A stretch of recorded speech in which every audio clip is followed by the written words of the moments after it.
Welcome, Pewter Report readers, viewers, and listeners to a brand new edition of the Pewter Report Podcast, energized by Celsius, the official energy drink of PewterReport.com. It is a Thursday edition of the show, a primetime episode, which makes it the perfect time to talk some primetime football, which features your Tampa Bay Buccaneers in a Monday Night Football game this year. But we're going to spend this Thursday night's topic on which primetime lineup is better. We're going to go Sunday Night Football against Monday Night Football, going through each week which games are better, which ones are more intriguing, and we'll vote on it, and the fans can obviously vote as well. I'm your host, Matt Matera. Joined with me is my colleague at PewterReport.com, Adam Slavon.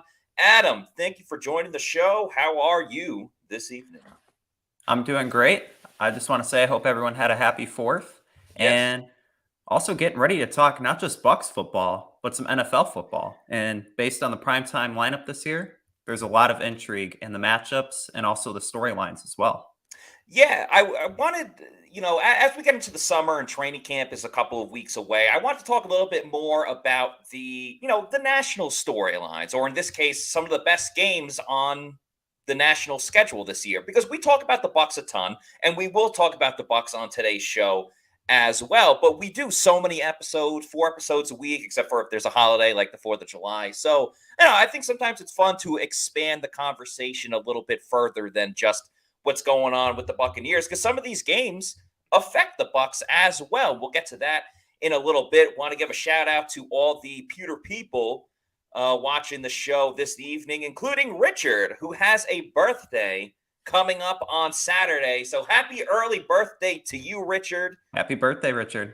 Taroka, I'm not exactly sure how to pronounce your last name, but Richard, happy early birthday, man. I hope you have an awesome time spending it on Saturday. Thank you so much to you for listening to the Pewter Report podcast all the time. You're an avid commenter in here, and we really appreciate you. So hope you have an awesome birthday, and great that other people are wishing Richard a birthday as well. Before we talk about Sunday Night Football versus Monday Night Football, we do want to talk about the Buccaneers as well. So we'll get into some of the most recent storylines that have been going around the internet, some that we've written on PewterReport.com as well. I think some of the spiciest news, Adam, had to go with Carlton Davis, who I believe did an article with The Athletic. You want to lay it out for everybody? What went on? Yeah, so Carlton Davis, he actually had a one-on-one with Tyler Dunn, I believe. He does a lot of great journalism with Go Long. And basically, he dived into his upbringing in Miami and kind of the football scene there. And then what that chip on his shoulder growing up in such a high-stakes environment, how that translated to the NFL and just the toughness. And it's really a whole other side that you saw with Carlton Davis. And he has some trash talk and some toughness to him. And it sounds like within the first 5 yards of the corners and wide receivers lining up, he just goes and gets at it. And I know in the article it mentioned going after Tyreek Hill last year when the Bucs and the Dolphins had joint practices. So you might see that again this year. Yeah, what's really funny is I remember asking Carlton about matching up with Tyreek Hill just because of their battles going back to the Super Bowl year. Obviously, they played them in the regular season and then matched up in the Super Bowl again. And I thought that was a really interesting matchup for Carlton specifically, because out of the two between Carlton and Jamel Dean, Jamel's been known as like the speed guy. Carlton's been more of the rough and tough.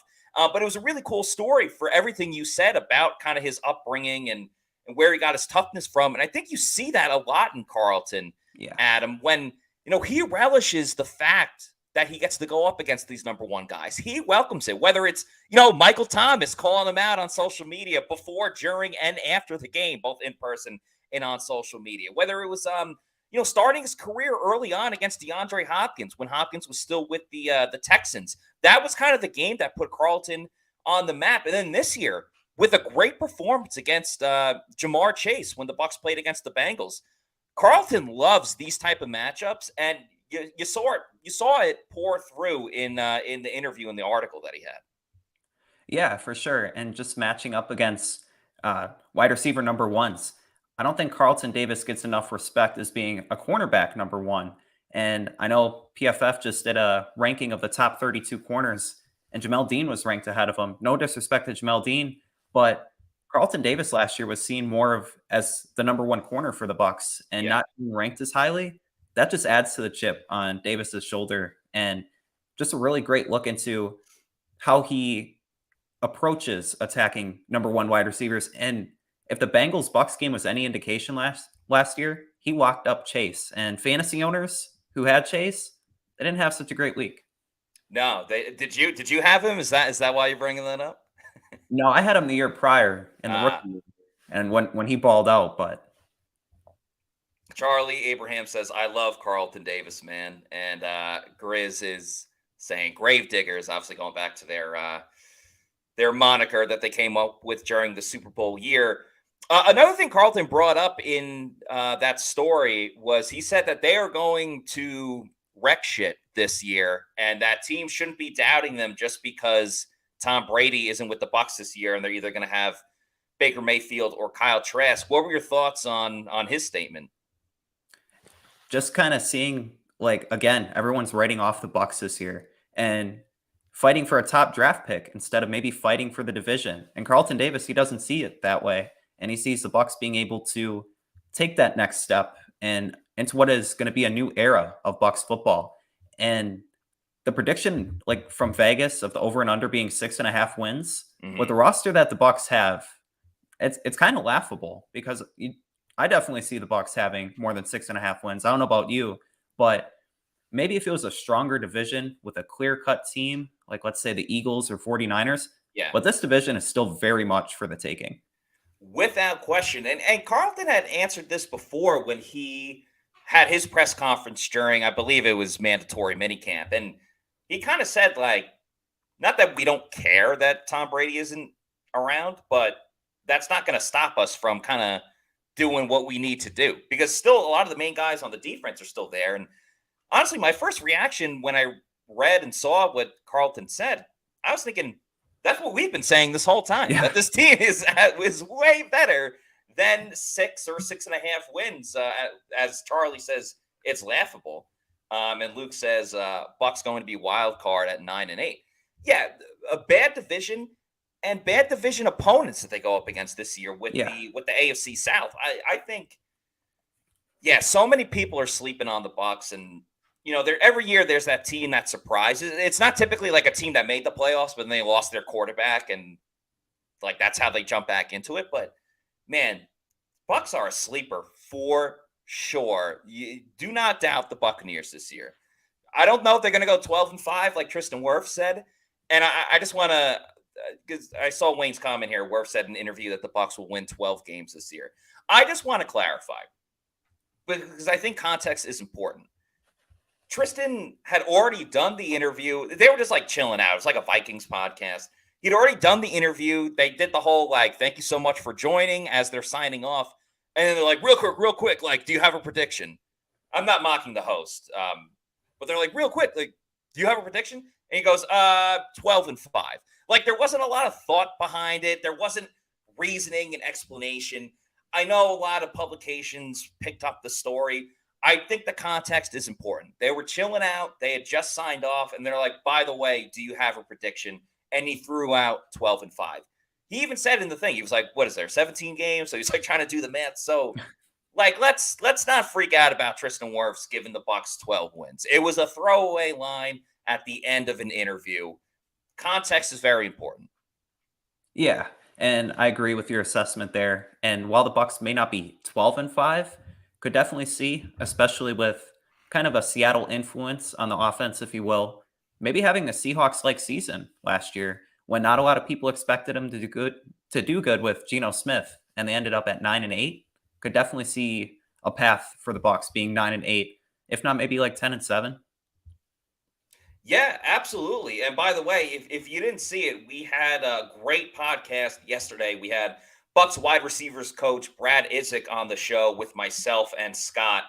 This is the graphic for yesterday. He had a ton of great insight about Mike, Chris, really every single wide receiver. He went to detail on a lot of these guys. He explained why the offense is going to be so different this year, how it's going to be different. He talked a lot about Mike and Chris just being receptive and so open to all these things and how new and how different it's going to be. He compared it to Tyler Lockett and DK Metcalf a little bit. He talked about his own personal career, working with Dave Canales as well. So I would highly, highly recommend checking out that episode. It was a ton of fun. Great guy. And yeah, really, really fun with Brad Isaac. Definitely would recommend watching that one from yesterday's show. Last bit of Bucs news we'll get into before we talk about Sunday Night Football versus Monday Night Football.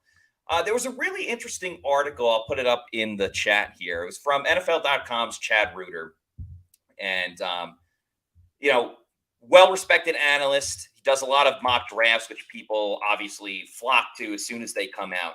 So he did a little bit of a different spin with this one. He did a mock draft, but of current players in the league. So if every team is drafting all 32, and you're drafting to win now, all right? You're drafting for today. You're not drafting for the future. So essentially, you get young players, old players, whoever you want, just the best of the best. And I thought this was a really interesting exercise, Adam. And 7 Buccaneers were drafted overall. It was Tristan Wirfs in the 2nd round. Then you had Levante David in the 5th round. Mike Evans and Chris Godwin. Levante David in the 4th round. Then Mike Evans and Chris Godwin in the 5th round. Vita Vea and Antoine Winfield Jr. in the 6th round. And Shaq Barrett was a 7th round pick. Funny enough, with Tristan Wirfs, ironically, he got drafted by the Bucs in this thing. But I thought, Adam, I'm curious to get your take on it. I thought 7 Bucs drafted when literally every single person is available. I thought that's a pretty good turnout. Yeah, that's roughly what, a third of the team starters right there? Yeah, I And think so. I was just going to say, like, it's kind of like a fantasy league that you run in Madden, that exercise. And you just kind of like reset the league. What would happen? And I think the Bucs, drafted Kirk Cousins with the 19th pick? They did. I'll rattle off the team that the Bucs picked. 1st round, Kirk Cousins. And quarterbacks went very early, understandably. I think the first 6 or 7 picks were quarterbacks. So, Kirk Cousins at 19. And they did a snake draft style. So if you had the last pick of the 1st round, you get the first pick of the 2nd round. Tristan Wirfs was their 2nd round pick. Matt Judon, the edge rusher from the Patriots, was their 3rd round pick. Devonta Smith, Eagles wide receiver, in round 4. Draymond Jones, defensive tackle, in round 5. Patrick Peterson, round 6. And then last but not least, Kenneth Walker, the Seahawks running back that obviously Dave Canales is pretty familiar with, and Brad Isaac, was their final pick. The Cousins one, that was definitely a head scratcher. But I also don't blame Chad Reuter because, you're trying to look at every single roster, every single team. I'm not really going to fault someone for, oh, hey, you missed this guy or this pick was too high or low. When you have to comb through so many different players and rosters. And you have to take, age into account, too. And, try to value it based on that. With that in mind, it's surprising that Tristan Wirfs would fall to number 46 as being one of the best tackles in football. If you were to just wipe the slate clean and say, hey, pick a top 3 offensive tackle, you'd be hard-pressed to find somebody better than Tristan Wirfs. It's maybe him and then Trent Williams. And that's about it. Yeah, I think that's I think that's very true. So the fact that he went that far down is pretty wild. But again, so many great players. Do you value a star wide receiver over an offensive tackle? And you could do this draft 10 different times and you'd have 10 different outcomes for essentially, late 1st round and on. I know I wrote it in the article, but was there anyone that you felt for the Bucs specifically was left off the list? Ooh, that's a good question. How many rounds was the draft? Was it 7 rounds? So there was whatever 32 times 7 is. I think it's 244. So there's 244 picks. Okay. So you kind of take into account, I know before the season, NFL.com does a top 100 list. Yeah. Jamel Dean, maybe. Was he picked? No, he wasn't picked. And neither was That would Carlton. be the most surprising. You know who I was surprised about? Devin White. Yeah. Because Yeah, him like too. Devin, for all the reason that he's in hot water with the Bucs right now, and Bucs fans more specifically, you know, Devin is pretty held in high regard in other parts of the league. Whether you ask certain analysts, whether you ask players or former players, Devin White has a pretty good reputation, whether it's believable or not, because some people only watch the highlights and things like that. But I felt Devin was kind of a snub, and I felt Ryan Jensen. You know, it kind of depends. Like a healthy Ryan Jensen, I think absolutely should have made at least the sixth or seventh round. I don't know Yeah. about Jensen coming off a knee injury, but Ryan Jensen was the other guy that I was kind of like, maybe he should be on here. Yeah, definitely. If he's healthy, say like a top 5 center. Yeah, no question about it. But that's where I get kind of confused with the criteria because it's like, well, Shaq Barrett is coming off a torn Achilles, like Ryan Jensen is, in a similar category. But Right. Yeah. it is what it is. What do you think of the Bucks overall draft? I know you mentioned Kirk Cousins, but what do you think of the rest of it? I would stick with maybe the top Buccaneers on the roster right now. Although I did like the Matthew Judon pick. He's a really good edge rusher for the Patriots. Yeah, I liked Tristan. Obviously, the Yeah, Judon of pick was course. good. I thought Devontae Smith was a nice pick as well. But like again, like Patrick Peterson, I understand he had a renaissance year, but I would almost rather have Jamel Dean or Carlton Davis in that situation, who would have been available at the 6th round pick. But again, we're kind of nitpicking when it comes down to this. I wouldn't take a running back at all. With how many quality running backs, I would just wait till the undrafted period, maybe take somebody. But Wayne wants to know if Vita Vea got picked. Yes, he was a 6th round pick. I believe he went to the Baltimore Ravens, which I don't know. I in today's Ravens team, I could see Vita on that team. And Al wants to know, what are we talking about? A redraft by whom? Al, if you missed it, this was an article written recently by Chad Reuter of NFL.com. He did a mock draft, but of current players. So essentially a reimagined NFL where every single team gets to draft every single player available. And it's 1 through 32. He based it off of this year's draft order. So the Bucs were 19th, with the Bears having the first pick, and obviously the Chiefs having the 32nd pick. And then it's a snake draft. So in the 2nd round, the Chiefs get the first pick, and so on and so forth. So hope that clarifies. And Joel says, if you look at the market, that's not a lot for a quarterback that gets you to the playoffs. I think you're talking about the Kirk Cousins contract, which we can get to that another time because we're going to talk about Primetime right now. Tonight's topic was, which Primetime lineup is better? We are doing Sunday Night Football against Monday Night Football. And really, we're all winners because there are a lot of good games, at least on paper. We understand things can happen during the season. You don't know how it's going to go. Injuries, other teams underperform, some teams overperform. But each week, there's at least a pretty good matchup to go through. There's 18 weeks, but for this, there's only 17 weeks of games because they leave the last week open for flexing and TBDs and everything like that. But we're going to go week by week. Sunday Night Football versus Monday Night Football. Feel free to vote on which game you think is better. We'll give our votes as well. I guess it really doesn't matter who wins, though. The ones I voted on in my personal score, it is very, very close, which I think is a good yeah, thing for everybody involved. So let's get to it. First game, week 1, Sunday Night Football.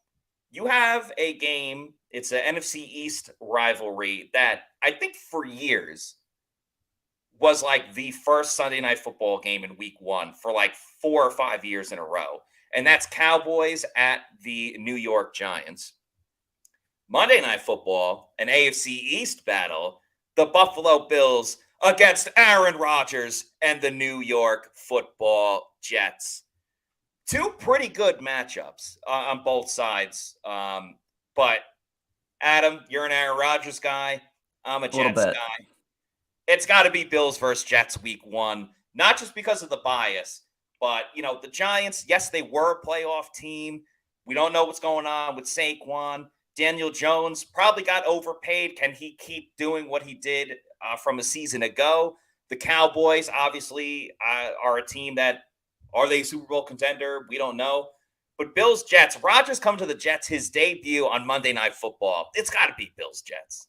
It doesn't get much better than that. Having Aaron Rodgers in New York against Josh Allen, like two top quarterbacks, and kind of going through the schedule, what I notice is Aaron Rodgers hasn't really played many of these quarterbacks in his career.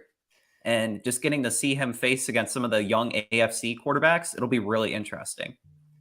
Yeah, it's kind of like when Brady went to the Bucs in 2020, because he had all the awesome AFC matchups, but not too much of the NFC matchup. So we got to see that a lot more. Even a couple of matchups that, like Brady against Josh Allen, didn't see too much of, even with him on the Patriots, because Allen's still fairly new in the league. But yeah, Brady versus Rodgers, some of those really, really awesome matchups. But yeah, that intrigue again.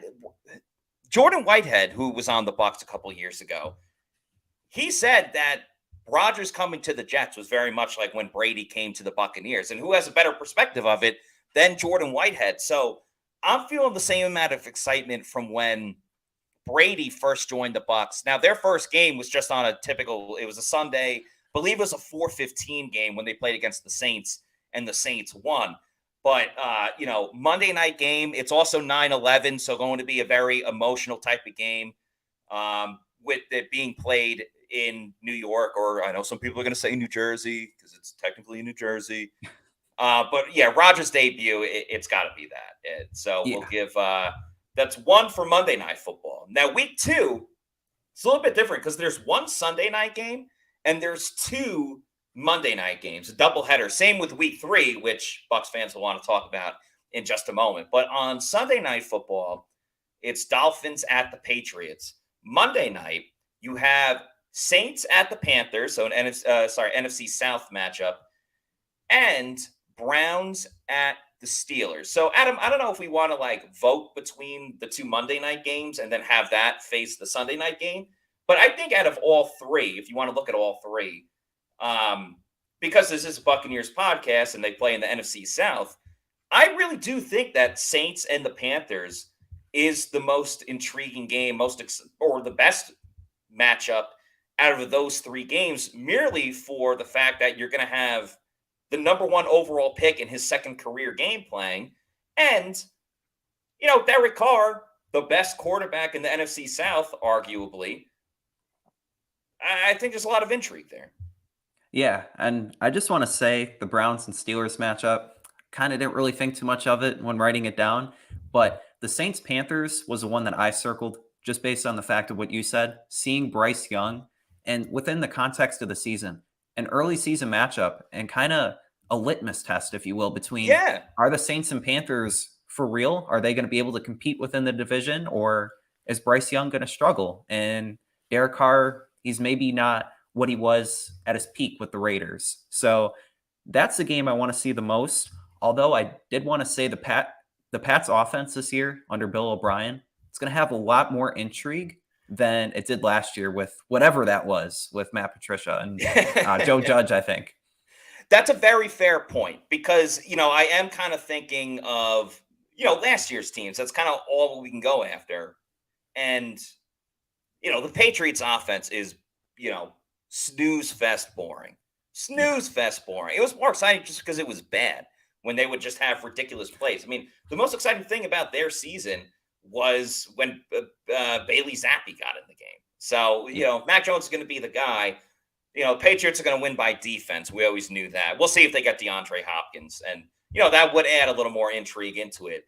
But, Dolphins have a couple more primetime games, which we'll talk about in a bit. The Steelers, we'll see how much, we'll see how much their quarterback really progresses. But I'm not crazy high on Kenny Pickett. I think Kenny Pickett can get you into the playoffs as a 9-8 team. But nothing is truly thrilling about them. They traded away one of their best wide receivers. So, yeah, I think the answer is Saints Panthers, and we know Bucs fans will be watching that one for sure. So that's a second one for Monday Night Football. This next one, though, I think we all know the answer. Again, this is a Yeah. Buccaneers podcast. So week 3, you got the Steelers at the Raiders on Sunday Night Football. Another doubleheader, Eagles at Bucs. So a home Monday night game for Tampa Bay. And also Rams at Bengals, which if all the Rams are healthy, I think that's the winner. But we're going to pick Bucs Eagles for this one. This is a huge test early in the season for the Bucs, Adam. Yeah, kind of like the same thing I said with the Saints Panthers. This is going to be like a real measuring stick for the Bucks and one of their hardest opponents that they'll face all season. Will they be able to hang with the Philadelphia Eagles, who really steamrolled through the NFL last year? And it's going to be in Tampa Bay too. And that's the best part, getting to see the Eagles come into town. Maybe the fans at Raymond James Stadium get a little extra noisy and affect them, but it'll be a really intriguing matchup. And just want to say for the other Monday night game, the Rams Bengals, you have also a Super Bowl 56 matchup, but Yeah. the Rams aren't in the place they were just a couple years ago now. So definitely have to give the nod Eagles Bucks. Right. And what's exciting about that game too, because it's a rematch,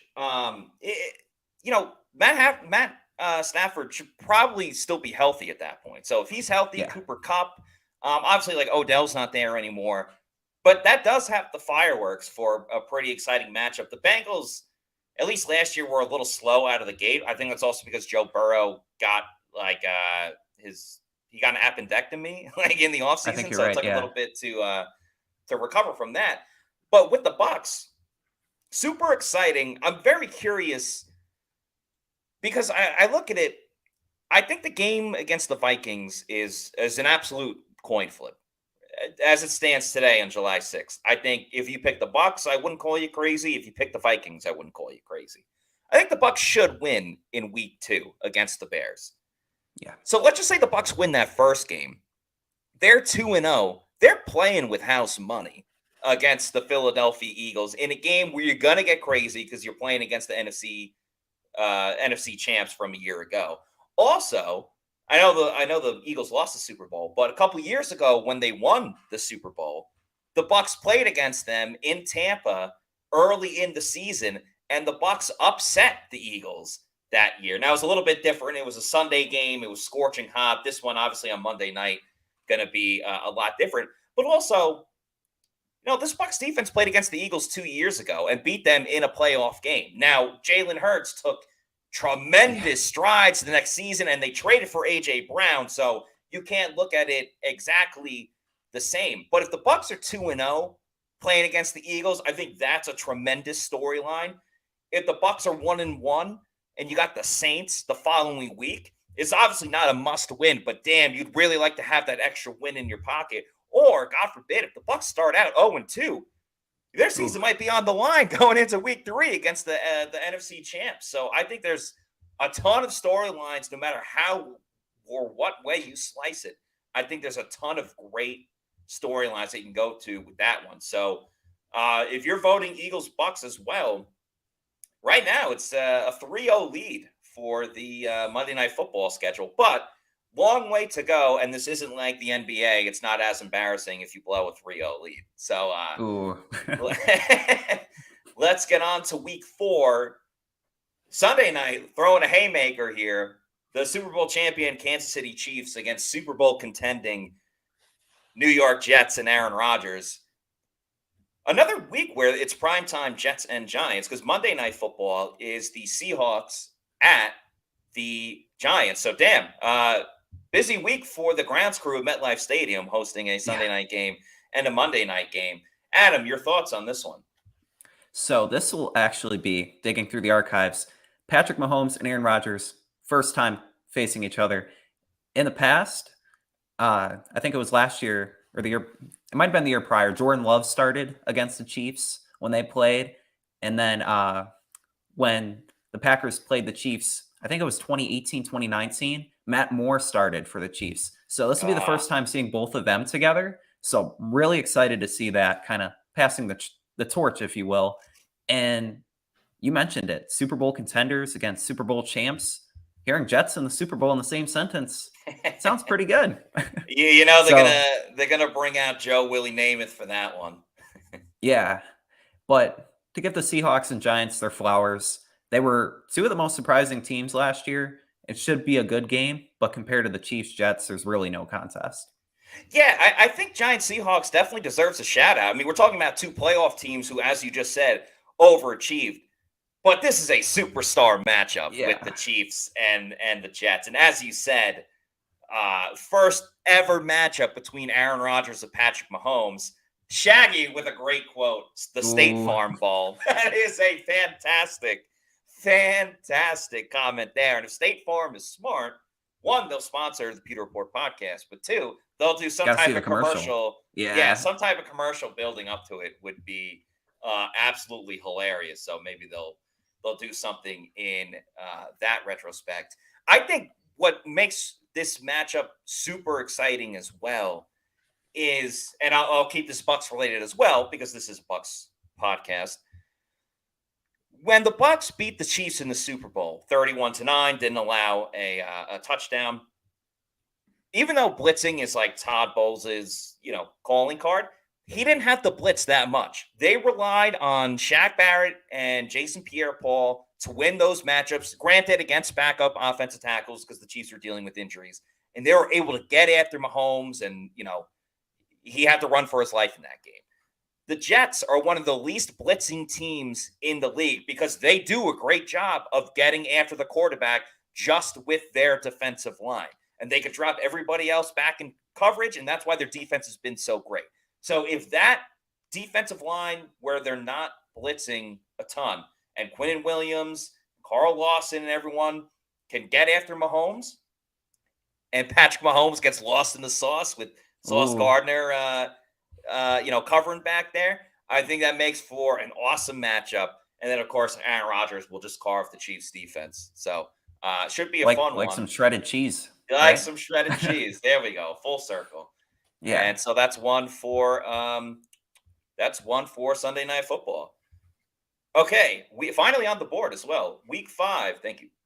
Week 5, we got Cowboys at 49ers for Sunday Night Football and Packers at Raiders for Monday night. Adam, know you're a Packers guy. Are you even going Yes. to be on Packers against Raiders versus Cowboys versus 49ers? So now there's an intriguing storyline with the Packers Raiders game. So back in 2003, right after Brett Favre's father passed away, he played on Monday Night Football and he threw 399 yards, 4 touchdowns. The Packers won 41-7. Yeah. And now it's the 20th anniversary of that game. So I think it's really unique that it's Packers at Raiders. But at the same time, with the Cowboys 49ers, you got that 90s kind of throwback feel to it. You have two of the most historic franchises in football. And the biggest question for me with that game is who's the 49ers quarterback? Is it Sam Darnold, Brock Purdy, Yeah. Trey Lance? I mean, there's a lot of question marks there. So I think that's a more intriguing matchup. But Packers and Raiders kind of has a historic feel to it too with that callback. There is history to it. Great call by you. You're NFL historian over here, pulling out the Brett Favre game. For me, I think the most intriguing part of it, and yes, the who's going to be the quarterback for the 49ers is a big thing. But George Kittle has been doing some interviews. He was promoting tight end U, of course, but he pretty much said that Brock Purdy is going to be the guy. Now, George Kittle is not the head coach, and he's not Brock Purdy, so don't know how far along his his rehab from his injury is. But if Brock Purdy's the guy, I think that kind of takes away that storyline. The thing that is most exciting, personally, is this is a rematch from a divisional game in the playoffs. After the Cowboys beat the Bucs, they played against the 49ers, and from what I remember, that was a very close game until the end. I think the Niners took the lead and they held on for a bit in the second half, and the Cowboys tried to make it on that last final drive. And the thing I remember the most is, there's 2 seconds left. They weren't even at midfield, so you had to do some crazy play. And Ezekiel Elliott was the center on that play and got absolutely railroaded. Demolished. Yeah. So I'll always remember that one. So I'm officially voting for Cowboys 49ers. What's your pick? That's the one I'm going with as well. Okay, so that's another one for Sunday Night Football, furiously coming back. Now 2-3 in favor of Monday Night Football. Week 6, Giants at Bills, a rematch of a Super Bowl a long time ago. And then the Cowboys are right back at it with Cowboys at the Chargers on Monday Night Football. This is another really good matchup where I don't think there's a wrong answer. I'm going to lean towards Cowboys at Chargers because the Cowboys get everybody talking, America's team, blah, blah, blah, yada, yada, yada. But I think it's also a good litmus test for both teams because I think Cowboys sometimes start out slow and then they pick it up. And, you can't make your schedule. Sometimes I think they benefit from that. The Chargers are the most chaotic team of all time. They get big leads and blow it. They make crazy comebacks. People feel very strongly about Justin Herbert one way or another. Some people think he's the most unbelievable talent of all time. Others think that he stinks, like how Sean King thinks about Kyle Trask and that he's overrated and all this stuff. So I think this is a really good litmus test for both teams because whoever comes out winning is like, damn, that's something that you could put on the resume. But what do you think? Yeah. If my thought is if the Giants and the Bills wore their early 90s uniforms with the white Giants on the helmet, that would add some extra intrigue to that matchup. But I also picked the Cowboys and Chargers kind of for a different reason. And seeing Justin Herbert, you don't really see him on primetime much. And it'd be a great time for him to ball out and kind of put his name out there because you have all the established quarterbacks in the AFC, but people kind of forget about Justin Herbert. A couple years ago, I know during his rookie year, he set the NFL record for most touchdown passes, passing Baker Mayfield at the time. And just seeing him, will he be anything more than Philip Rivers was? Will he be able to elevate the team and make a Super Bowl run? That's the big question, and it's a good test against the Cowboys. So that's the reason why I picked them. Let me ask you, first of all, great comment by Charlie. Brian Daboll going against his old team, the New York Rowdy Bowl. Let's go. Yeah, that's another storyline I didn't even think about. So, Charlie, great call there. Back to Philip Rivers real quick. He's in that quarterback class with Eli and Big Ben, who obviously went on to win multiple Super Bowls. Philip Rivers never even made it to a Super Bowl. But do you think Philip Rivers is a Hall of Famer? Ooh, that's a good question. I think between him and Tony Romo, there's a lot of similarities. Great regular season numbers, led the team to the playoffs, but past that, couldn't really get any further. Based on the statistics, and you can even throw Matt Ryan in there, even though he led the team to the Super Bowl, kind of 28-3, But I would say Philip Rivers is a Hall of Famer. Maybe not first ballot, but you have to give credit where credit's due. Yeah, I think there's different levels too. Because if you are a Super Bowl winning quarterback, that's obviously huge. Yeah. I also think if you at least got to a Super Bowl, you obviously want to win it. But guys like Jim Kelly, who went to 4, Dan Marino, even like Matt Ryan, at least they got to a Super Bowl. They may not have won it, but they made it to the Super Bowl. I think Rivers, if he had all the stats that he had, and he did okay in the playoffs too. Obviously, the Chargers got upset a couple times. The Jets famously had a great game against the Chargers in the playoffs, but he got to an AFC Championship game as well on one torn ACL essentially. But if he had all of those stats and made it to a Super Bowl and lost, I think a lot more people would be comfortable with him going to the Hall of Fame. But I agree, maybe not a first ballot Hall of Famer, but I think kind of has a Hall of Fame resume. But let's keep this train moving. Week 7, Dolphins at Eagles for Sunday Night Football and 49ers versus Vikings Monday Night Football. Again, 2 pretty good matchups. But Adam, where are you thinking with this one?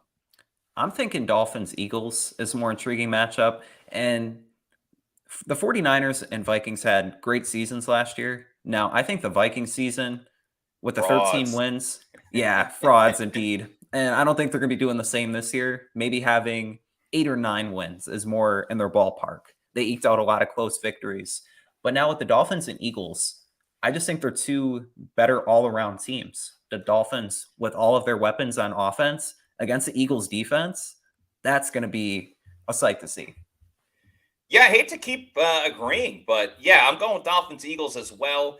Two very exciting offenses. I think the Dolphins, when everyone's healthy, may have the best offense in the league, or definitely like most exciting. Like the fact that they were Yeah. on Christmas Day. I know you were watching against the Packers last season, and it was just bomb after bomb after Yep. bomb. Two to Tyreek, Rodgers down the field. Like the Dolphins can absolutely sling it. And so them fully healthy against that Eagles pass rush, we'll see who gets the better of that one, albeit if the field isn't, slick and everyone's slipping and sliding like they were at the Super Bowl. I think that's an awesome matchup. Vikings, I think, are frauds. Niners, they need to figure out their quarterback situation. So let's go to week 8. Sunday night, you got Bears at the Chargers again and Raiders at the Lions for Monday Night Football. Not the most star-studded matchup compared to some of the other games we've talked about, but let's go through this one quickly. What are you thinking? So I'm thinking Bears Chargers. Little side note, it's going to be a Khalil Mack revenge game as he Yeah. goes against the Bears. And I really think this game has like shootout potential because you have Justin Fields who really hit the ground running last year and ran all over the place. And I think he set an NFL record for most rushing yards by a quarterback. And then you have the Chargers offense led by Justin Herbert. It's has the potential both teams could score 30 plus points. Now with the Raiders and the Lions, shout out the Lions. I think they're going to be really good this year. Probably Yeah, win the NFC North. Started the season against the Chiefs, opening up the Yeah. year. Yeah, I think they'll be really exciting. You have Dan Campbell, who's just a fiery head coach. Jared Goff, he had a really solid season, but you have to give it to the Bears and the Chargers, I think, this week. Yeah, I'm with you as well. I think the fact that you get to see Justin Fields on prime time, is he the guy? Are the Bears going to have to restart all over again? Exciting. And then kind of everything we said about Justin Herbert already. Is he great? Does he stink? What is he? Where are the Chargers at this point? I think it's a little more intriguing because I don't have a ton of faith in the Raiders and Jimmy G. And we'll see what's up Is with he the even going to be Lions. playing at that point in the season, or is he going to be hurt? I mean, Yeah, that's a tough exactly. answer. Yeah. And if he's hurt by this point, then, the game is even less eventful. So week 9, I have this as one of the toughest matchups to choose from, this Yeah. and week 16. So we'll get to that one later. Sunday night, Bills at Bengals. Monday night, Chargers at the Jets. I'll start with this one. I'm going Bills at Bengals. It's the DeMar Hamlin game again. Obviously, that was such a serious thing last year. And, thank God he's okay now. He's even thinking about returning. But obviously, all the medical staff that helped him out, I hope they get celebrated that night as well. So definitely an emotional game, something that we'll all talk about. And then it's a rematch of a game that we were all looking forward to. It's one of the best games of last season that we didn't get to, unfortunately, because DeMar Hamlin's injury. Now we get to watch it this year. I think it's got to be Bills versus Bengals. Yeah, I spent a lot of time like debating it and going against Aaron Rodgers here. It's difficult, but fans were robbed last year with They the were. Bills and the Bengals game, and it was unfortunate, like the circumstances. But being able to see both teams like in the middle of the season, it's going to be really fun to watch, and maybe at like an AFC Championship preview. Charlie says might be the game of the year. Yeah, could be. Yeah. Could be an AFC Championship preview. Alien Macedon says Bengals is more exciting. Jets are probably going to beat the Chargers. I hope they do. And sticking with the Jets, on Sunday Night Football, they host the Raiders. Man, Jimmy G better be healthy because he's in a lot of primetime games this year. Monday Night Football, Broncos at the Bills. What do you got for this one? So I actually went against Aaron Rodgers again. I went Broncos Bills. Yeah. Because I think Russell Wilson, with all the talk, I know there's a video that came out a couple weeks ago of him training. He's going to have more of a bounce back season and look more like the Russell Wilson of old. And going against the Bills, I think it would be a really intriguing matchup. Now, if I was attending the game, I'd like to go to Las Vegas. But if I'm watching the game, I'll go Broncos Bills. That's a great little caveat there. Absolutely true with that side of it. I've actually never been to Vegas before. Have you? No. Yeah, I've seen the movie The Hangover, but that's about it. I was supposed to go in 2020, but then obviously COVID occurred. But yeah, definitely need to get to Vegas. Real quick, one of my best friends, he's a big Patriots fan. Him and his dad went to the Patriots Raiders game last year when the Patriots did the lateral at the end and Chandler Jones took it to the house. So I was laughing my ass off at that one. He said Ooh. he got up and left. Like, he could see where he was on the field. As soon as Chandler got the ball, he could see that Chandler was going to score once he got past the quarterback. So he got up and turned his back and left before Chandler even reached the end zone because he knew the game was done. But That was a brutal ending. yeah, that absolutely was. But yeah, I'm going Broncos Bills as well. Bills, one of the best teams in the league. The Sean Payton aspect of it, I think, is it's definitely a big question mark. Can he turn the team around? Can he turn Russell Wilson around? Payton back to coaching. By that point, week 10, obviously going to have the team a little more ready to go than early in the year. So pretty good matchup there. And while that matchup's pretty good, something that is always great is Celsius Energy Drinks, the official sponsor of the Pewter Report podcast. We love Celsius because they have so many different flavors. You see some of them on the screen there. If you want to know where to get a Celsius, go to the store locator to pick up one of those Oasis 5, sparkling lemon lime, sparkling orange, cucumber lime, orange pomegranate, strawberry lemonade. Arctic Vibe's my personal favorite. Go to the store locator, punch in your address, and you can find out where to get one at your local Walmart, Target, convenience store, or your bodega. And then if you want to get them in bulk, go to Amazon, click on the subscribe and save. Get the variety pack because variety is the spice of life. Have it sent to your residence every week, month, quarterly, yearly. Just make sure you're drinking Celsius Energy Drinks, the official sponsor of the Pewter Report podcast. All right, up next, week 11, we have Sunday night, Vikings at Broncos. Monday night, a rematch of the Super Bowl, Eagles at Chiefs. Adam, do I need to say more? It's Eagles at Chiefs. That's a no-brainer. Yeah. And I think we're really going to find out in this matchup if the Eagles are a bunch of jabronis. And Travis Kelce, he said it. Yeah. You don't know. Well, yeah, that's a shout out to The Rock, of course. Yeah. But no, it's going to be a really wrestler. Great matchup. Yeah. Obviously, you have Patrick Mahomes, Jalen Hurts. Oh, yeah, Super Bowl rematch. Yeah. I mean, we don't even really need to sell it. So let's get on to week 12, Ravens at Chargers, Sunday Night Football, Bears at Vikings, an NFC North matchup on Monday. I think it's the first time Ravens in primetime. Lamar Jackson, same thing with Justin Herbert, but Lamar Jackson, just got that big contract, has Odell Beckham. Ravens predominantly are a pretty good team. We'll see what's up with the NFC North that year, but I'm excited to see Lamar in primetime against a pretty good Chargers defense, where on the other hand, Bears and Vikings, they still could be in contention for the NFC North, but it very much feels like it could be what the NFC South was last year. So I'd rather see a team that's really going for it like the Ravens than, two teams like the Bears and the Vikings.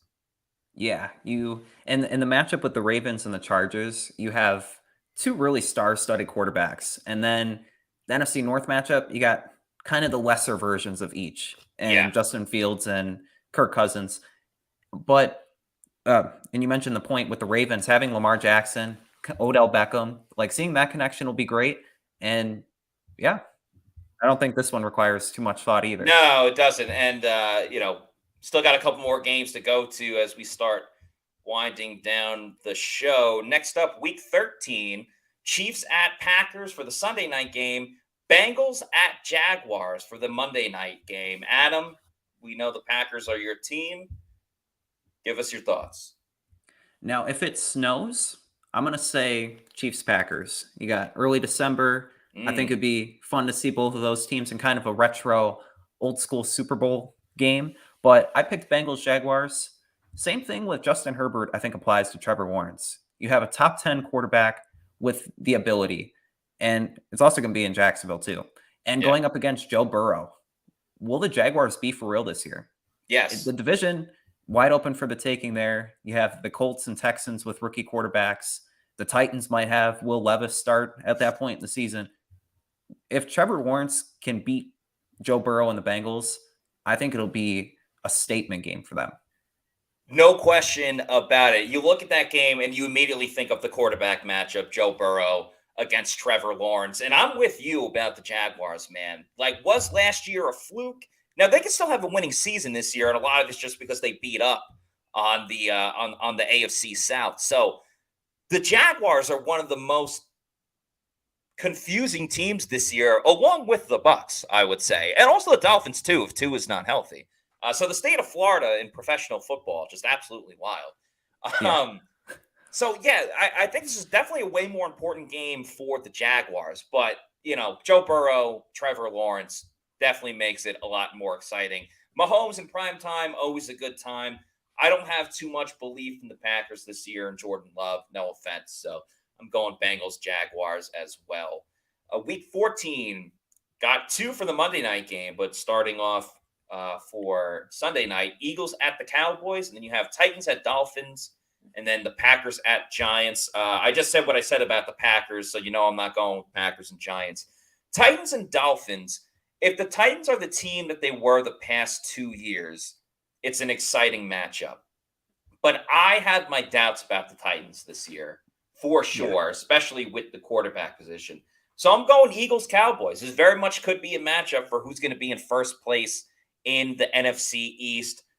Eagles, obviously a great team. Cowboys trying to be a great team. We'll see where they are at that point of the season. I'm picking Eagles Cowboys.